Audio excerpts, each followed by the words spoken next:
And you've really got to kind of chop it down. You can't be having like 7 or 8 page or more CVs. It's got to be concise. It's got to be, littered with all of your accomplishments, whether it's revenue generating, revenue saving, and handling of crisis. If you're with like a tier 1 bank, whether that's a European bank or an American bank, making that leap from VP to a D or an executive director, a lot of the attributes that you need in order to make that step up is more business savvy. You can have a kind of a technical tennis match until the cows come home with another security engineer, but how can you then translate that? How can you, problem solve?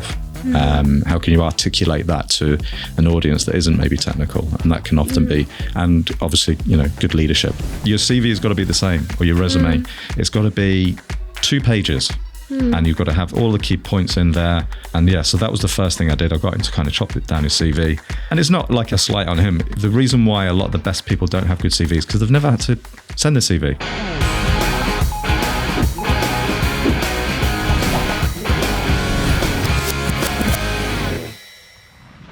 Hi, Eifion. Welcome to our Be Fearless podcast. It's such a pleasure to have you here. Thank you for having me. Yeah, it's great to see you. Yeah, so we previously actually met for our industry report, and so great to see you again. It's been a few months.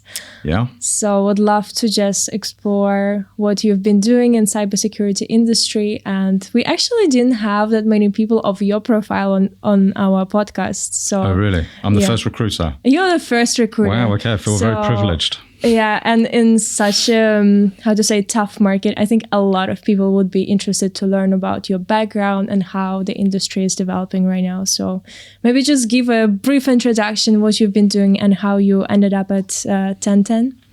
Yeah, sure. Thank you. So I started recruiting in security before it became kind of a thing. It was kind of 2011, 2012, somewhere around that marker. I've been recruiting since 2006, so coming on for 20 years. But it started out in technology, and then I pivoted into security in about sort of 2011, 2012.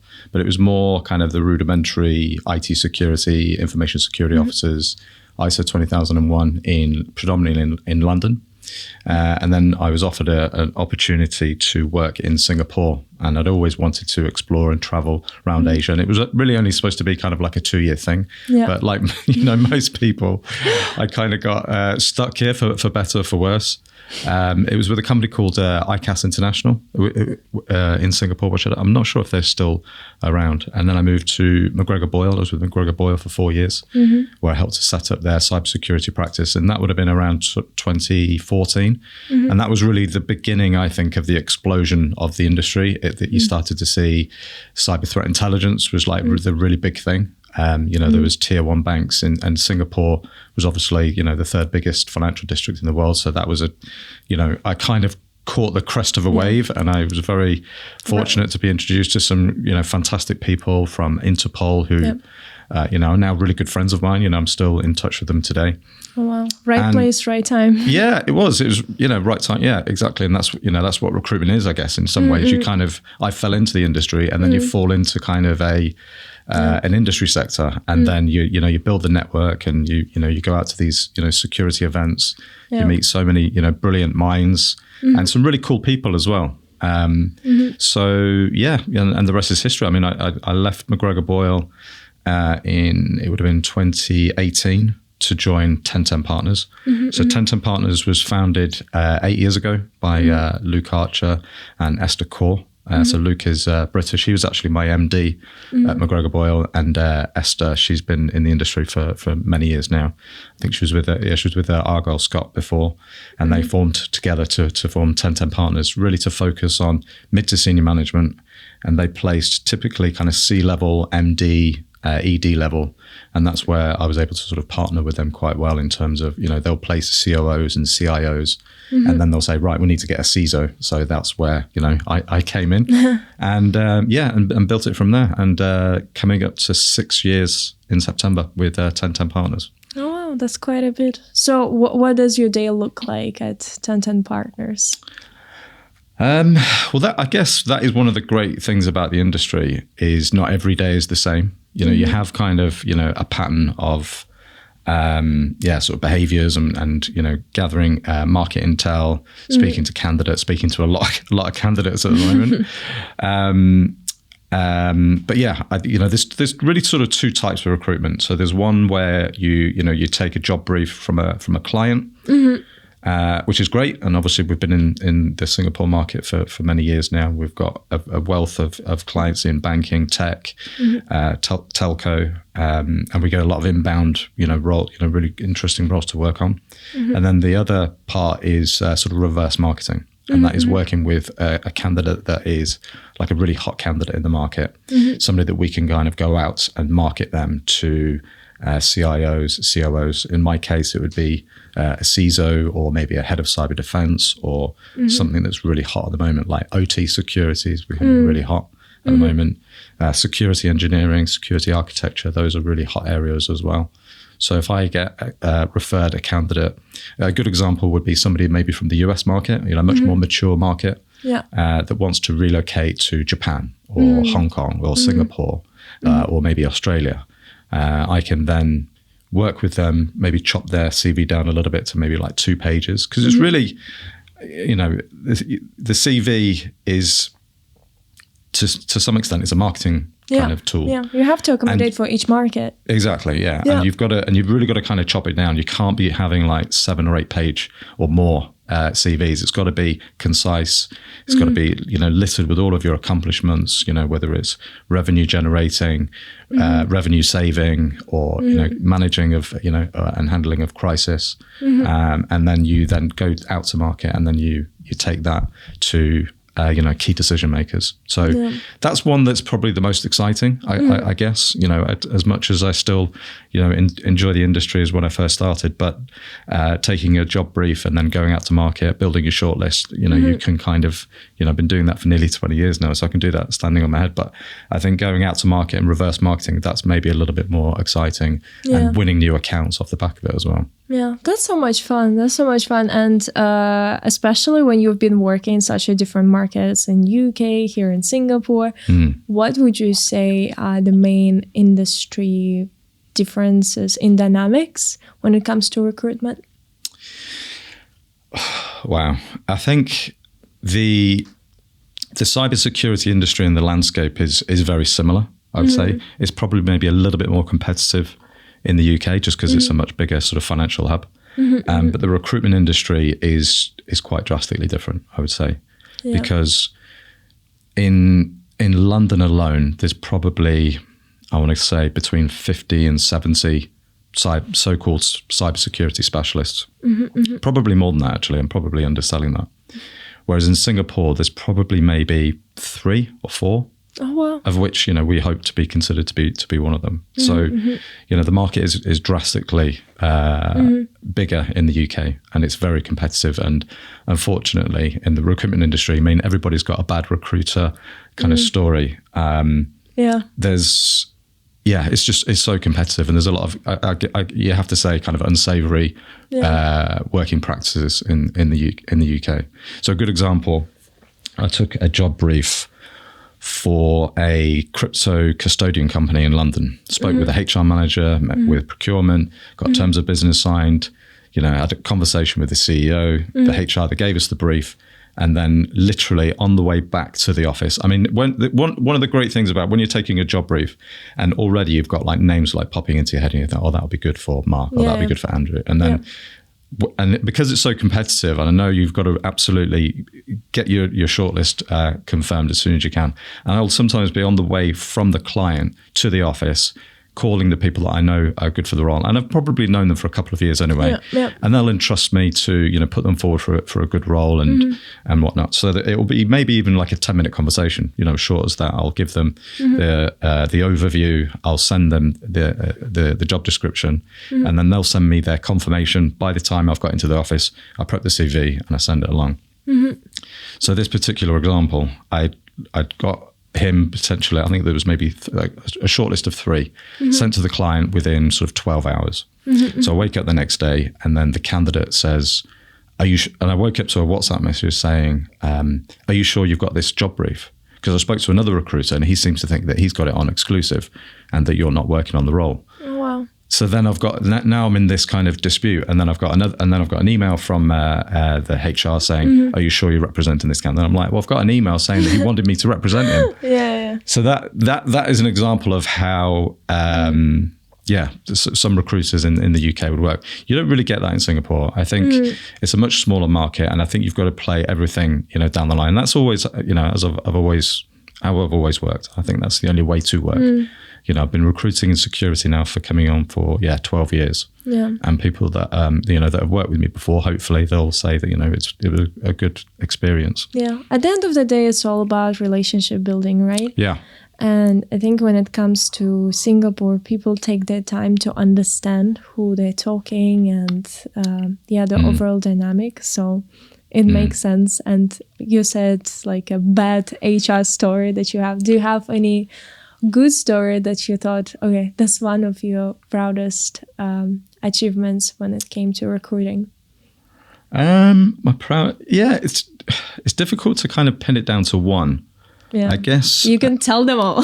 Well, I mean, every kind of I've had 2 jobs in the last sort of 10 years, and I think there's something really nice about getting that call or getting that email saying you've got the job, we want to offer you the job. Yeah.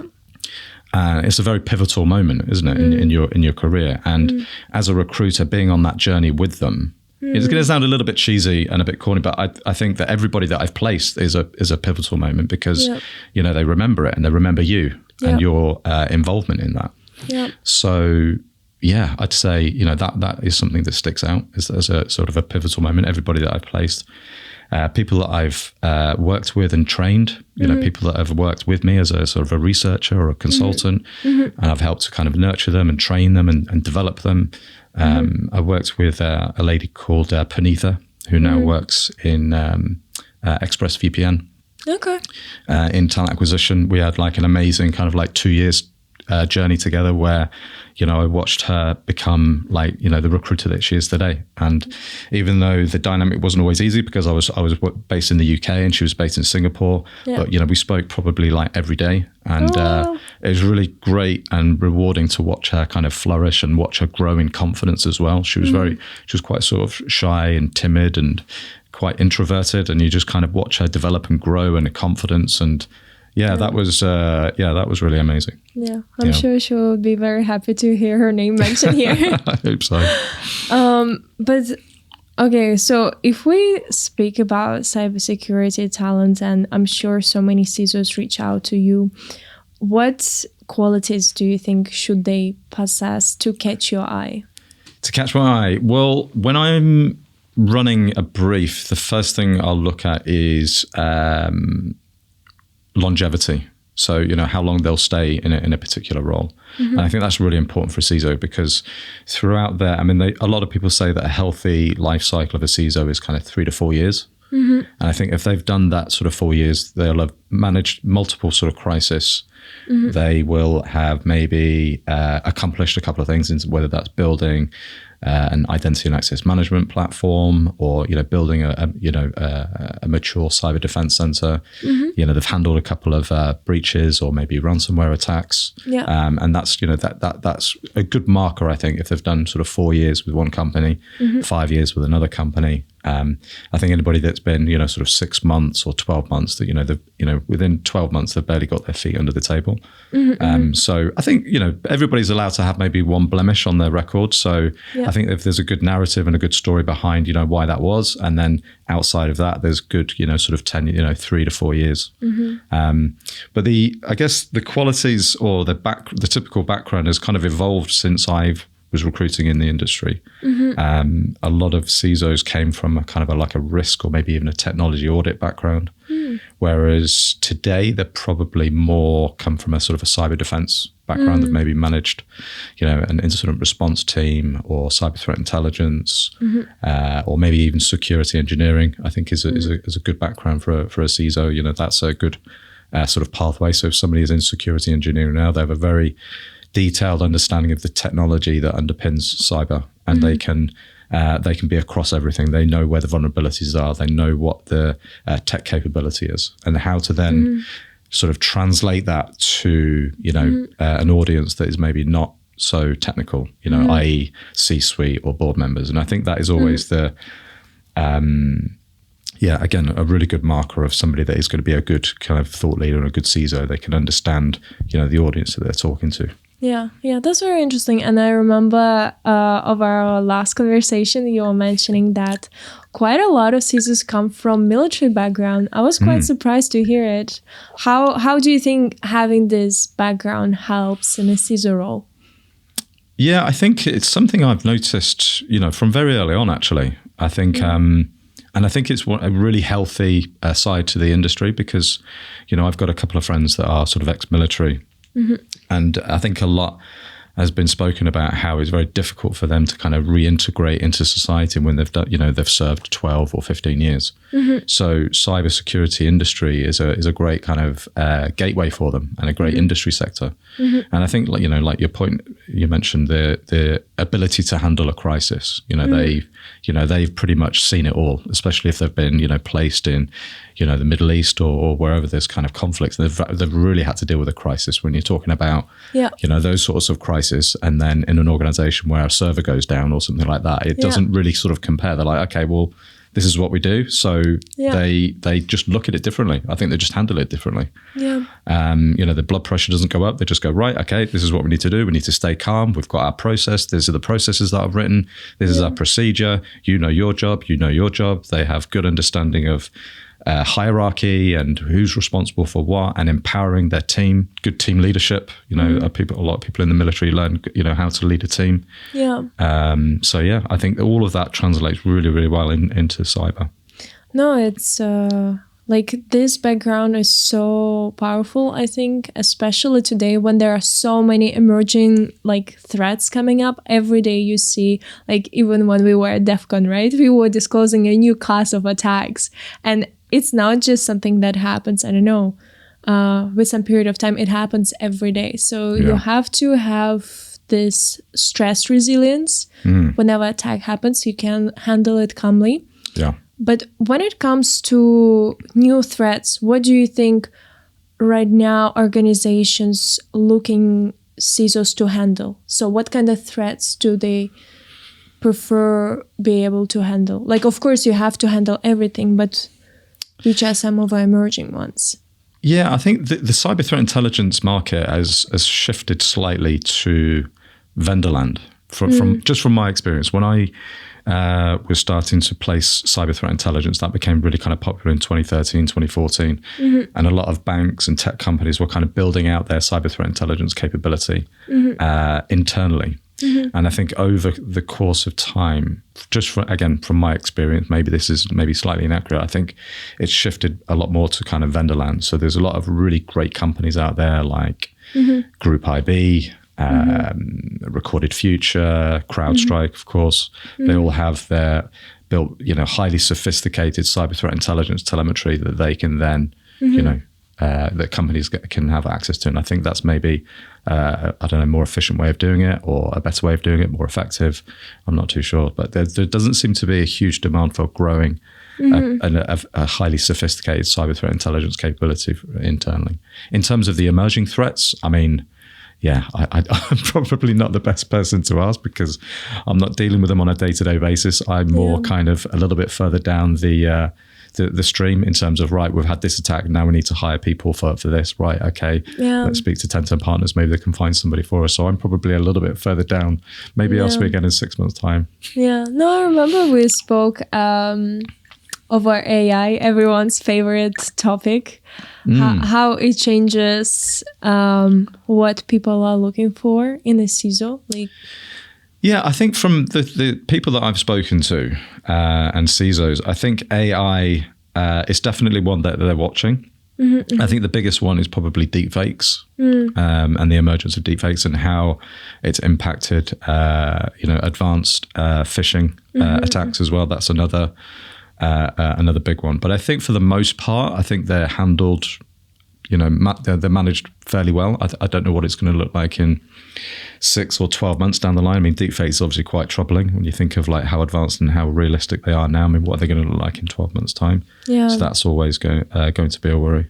You're right. Deepfakes is a new technology, and I think someone on our podcast was also bringing up this story where someone's boss like looked like they were on a Zoom. And then actually this was a deep fake, and then the person ended up disclosing all the information. And it doesn't only target average employee within the company, but it also targets someone that is from cybersecurity background. And that's what's interesting. Technology developed to such extent that this technology can even hack professionals out there.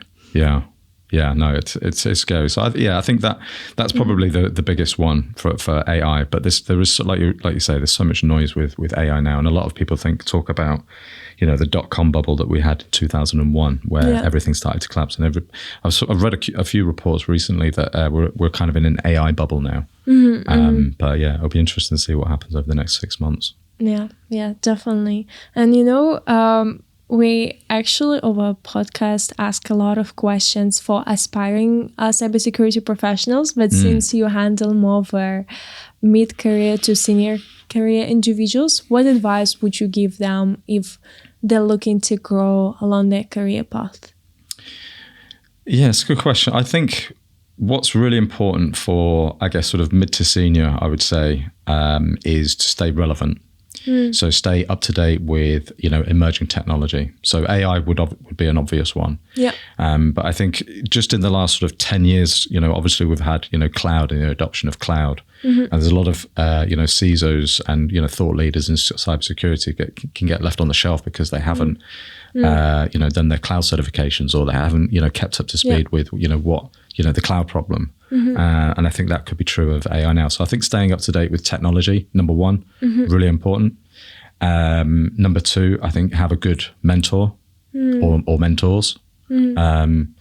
Sometimes asking for help or asking for advice can be seen as a weakness. But I think it's, you've got to have, I don't know. I mean, I've personally got 3 or 4 mentors, or, if I've got a particular issue or a problem, I'll drop them a WhatsApp, say, look, are you free for like half an hour? Just need to run this, problem past you. And I think, that, and also if you're in a pivotal moment in your career where you've got, potentially 2 or 3 job opportunities to consider, speak to somebody that's maybe 3 or 4 years down, further down the track, or 10 years down the track, get their advice on how to handle it, negotiation of salary, or you're trying to get promoted, like what should I do? So that would be another one.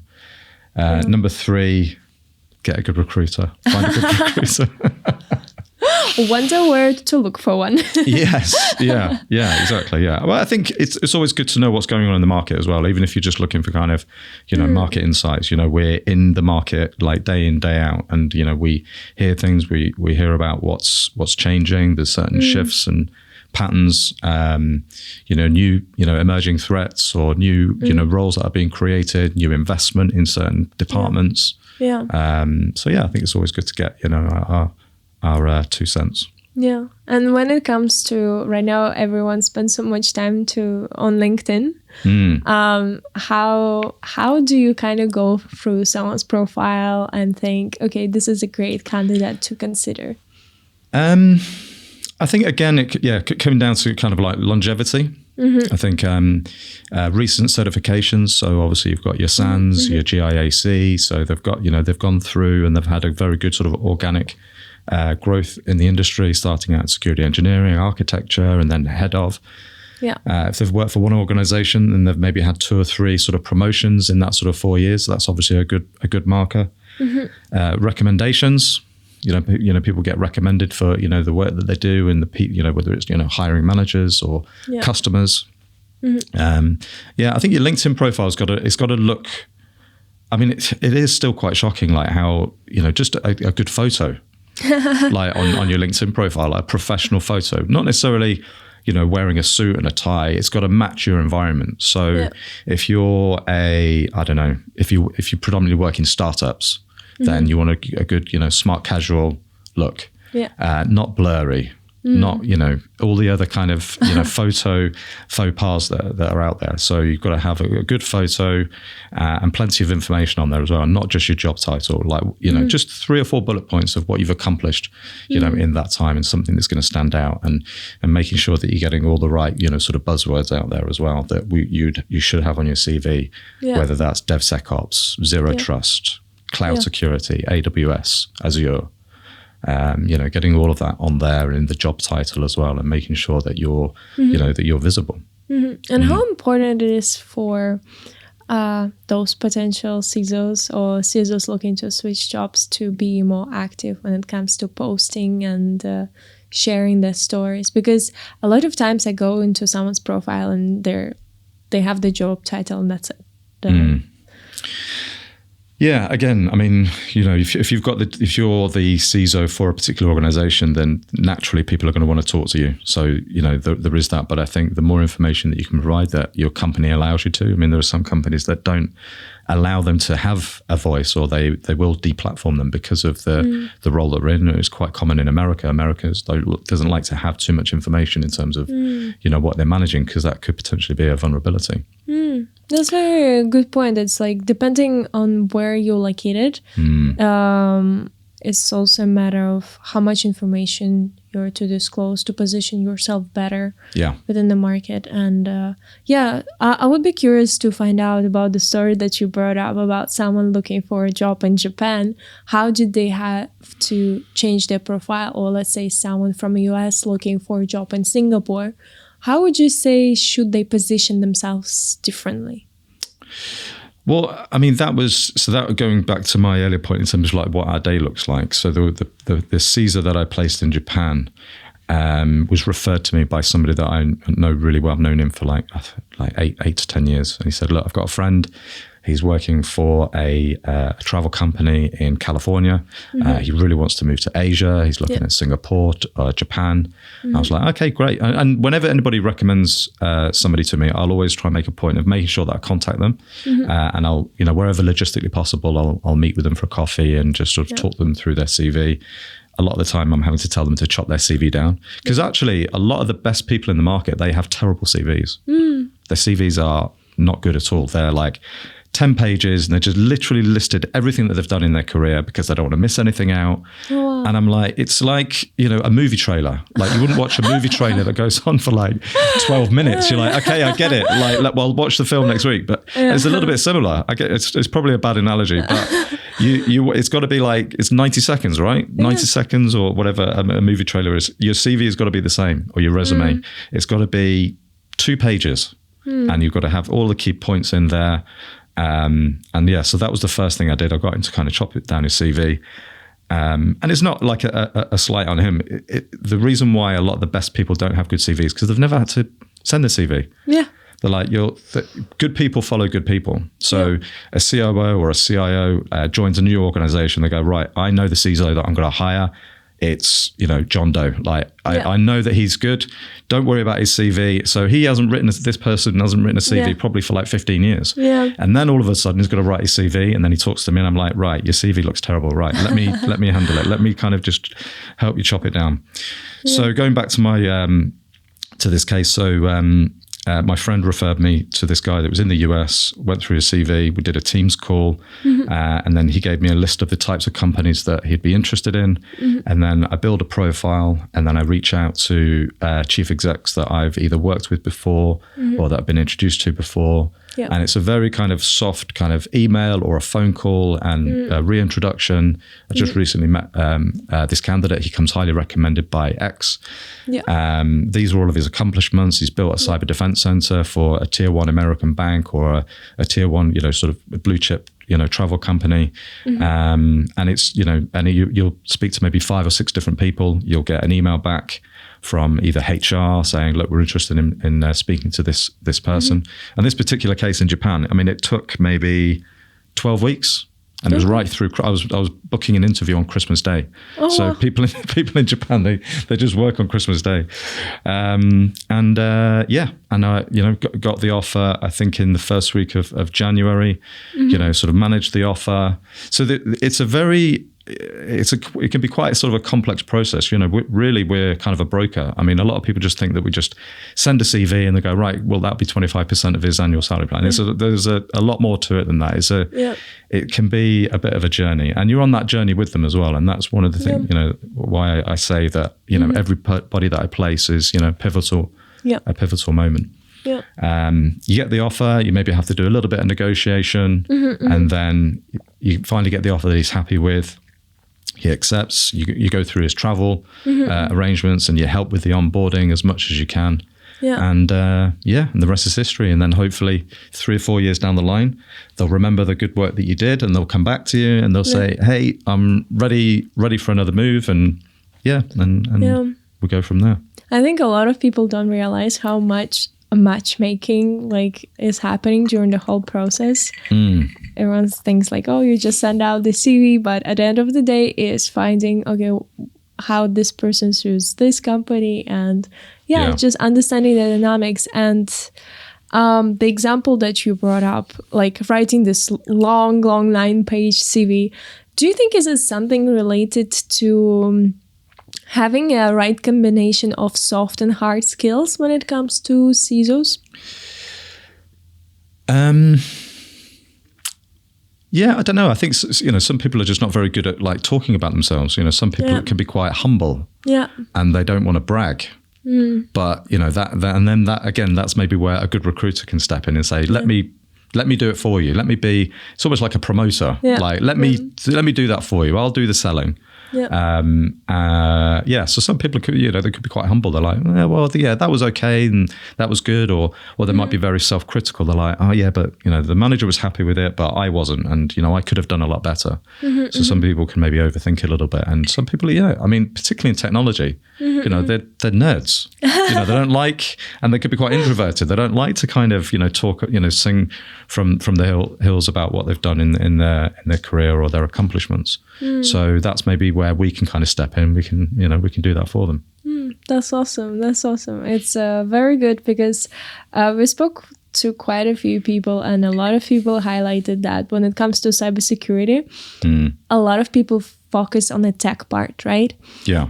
And then as you have to speak to people and communicate what you've done on the tech part, that's the tricky part for most people. So, Yeah, that is, so in banking terms, that can often be a problem when, let's say, for instance, if you're with a tier one bank, whether that's a European bank or an American bank, making that leap from VP to a D or an executive director, a lot of the attributes that you need in order to make that step up is more business savvy. And sort of try, you can have a kind of a technical tennis match until the cows come home with another security engineer. But how can you then translate that? How can you, problem solve? How can you articulate that to an audience that isn't maybe technical? And that can often be, and obviously, good leadership. Often when you step up to, a VP to a director, you're going to then take, manage, you're going to be responsible for a team, managing vendors, managing budgets. Those are all the stuff that you have to kind of really learn. You don't learn that in your security degree. Yeah, makes sense. Yeah. And how is it different when it comes to different industries? What are the requirements that you see that are present, let's say, in a financial industry versus, more manufacturing industry? What are the key differences when you think about requirements for CISOs? Well, in financial services, it's heavily regulated. So a lot of the time, a bank will only really be interested in hiring somebody that's maybe, particularly at the senior level, that has had experience working in another heavily regulated environment. So quite often, another bank in another territory like Hong Kong or London or New York. So that is often a requirement, and that's almost kind of like the top tier. So then you could have somebody from a banking world could then maybe step into like telecommunications or big tech. You wouldn't be able to get it the other way around, because that's really going to be the missing part of the jigsaw that they haven't maybe dealt or worked with the regulators. In the manufacturing and the energy sector, I mean, I'm just starting to kind of pivot into those markets. So we've done quite a bit of work with a well-known car manufacturer in Europe, where again, another good example of, the business development aspect that I'm kind of responsible for. One of my, really good friends who I call a friend now, a good contact of mine, became the CISO for a big car manufacturer. And he called me up and he goes, right, I need you to help me, find all of my heads of, and that was my kind of first foray into the OT security, which is really hot now, actually. OT, we're doing quite a lot of work in OT security in the energy sector, manufacturing across Europe, Middle East, some parts of Asia as well. So OT security I think is really hot at the moment. Yeah, no, it's good. It's good for someone to keep in mind, which sectors are hot right now and what they need to focus on. Yeah, I mean, I think unfortunately at the moment we are in a little bit of a dip, not to kind of put too kind of a down right, but the market has definitely slowed down. Like 2020, towards the end of 2023, there's visibly sort of a slowdown, and a lot of my sort of colleagues and the recruitment industry has shrunk because there just isn't the amount of work out there that there was, unfortunately, and that's really continued throughout 2024. But I'm very confident that it will come back, and this is just a cycle. Yeah. When do you think is the cycle gonna turn into more positive gear? Well, if I knew that, I probably wouldn't be working in recruitment. I'd probably be doing a far more important job. I don't know. I think there's a lot of factors I think at play. I think banks have definitely been sort of battening down the hatches. They haven't been hiring anywhere near as much as they did in 2021, 2022. We are in an election year for a lot of countries, most notably, obviously, the US, November, December. So that feels like a lot of recruitment plans and projects are kind of in a bit of a holding pattern until we know who's going to be the next president. And it's interesting, actually, how this Singapore market is quite heavily pegged to what's happening in the US. You've got Amazon, Microsoft, Google, Meta, all those kind of big companies that are here. And I think that does have an impact on the Singapore market. Obviously, in China as well, I think there's something like from ages 18 to 24, the unemployment rate is like 23%. Oh, wow. And obviously they've had the real estate, sort of market crash. So that, those are all things that, sort of impact, the wider market. Australia is actually really is still quite busy, still quite buoyant. There's a lot happening in Australia at the moment. That seems to be quite sort of well insulated from what's going on in the rest of the world. So maybe for someone that's thinking right now where to locate, Australia can be a good choice. Yeah, why not? Yeah. Australia's a fantastic place to live and work. I've lived in Australia. Well, I didn't live there. I was backpacking before I had to get a job. But yeah, great place to live and work. What advice would you give to people that are struggling in today's environment when, it's so hard to find a job? What piece of advice would you give to them? Well, I think first and foremost, get somebody to have a look at your CV, whether that's a recruiter or somebody that they know in the industry. Shorten down the CV, make it a lot more punchy, update their LinkedIn profile, maybe get some recommendations. There's lots of, great certifications that they can, use this time to kind of upskill, whether that's in cloud or AI. Get, networking events. Singapore's it's always been a great hub for networking events. You've obviously got GovWare coming up. Yeah. So getting out there and meeting people. It is a little bit uncomfortable for some people, and introducing yourself and it's a little bit like dating. Going out there trying to meet somebody. You've just got to get out there. Got to get out there. It's out of your comfort zone, but just get out there, meet people, shake a few hands, pick up some business cards. Yeah. Or I guess everybody scans the QR code now to connect on LinkedIn. Business cards is definitely a thing of the past. Almost gone. Yeah, I'm showing my age there now probably. But just get out. As I say, Singapore's a great hub for that. And there's lots of really good events happening in Malaysia as well, and Indonesia. And just getting out there and meeting people, I think, is the key thing to do. What events would you recommend someone to come and join? For security, I think, GovWare is obviously a good one. Black Hat, I know that we had back in April, I think it was. So the big ones are good, but also the smaller ones. I've been fortunate enough to be invited to be a panelist on security events, and I've actually met some really, really cool people and people that are hiring managers as well. So it's good for me to go out there and do. I've been a little bit more active on that scene as well, because there isn't as much work out there. So you've got to get out there and you've got to hustle. You gotta start dating. Yes, exactly. Yeah. Dating to find a job. Yeah. So, Eifion, we have this tradition where we ask our guest to ask question for our next guest. So, what would you ask the next person? Well, I guess there's a lot of people out there that are really struggling to find a good job. So that would, you've asked me that already, but that would be my next question for the next guest. I think as much information you can get out there, the better. What would be the best advice you can give to somebody that is, searching for a job at the moment? Yeah. No, that's a great one. We're going to ask our next guest. All right, good. Cool. Thank you so much. Thank you for coming here, Eifion. It was such a pleasure having you here. Pleasure to be here. Thank you for having me.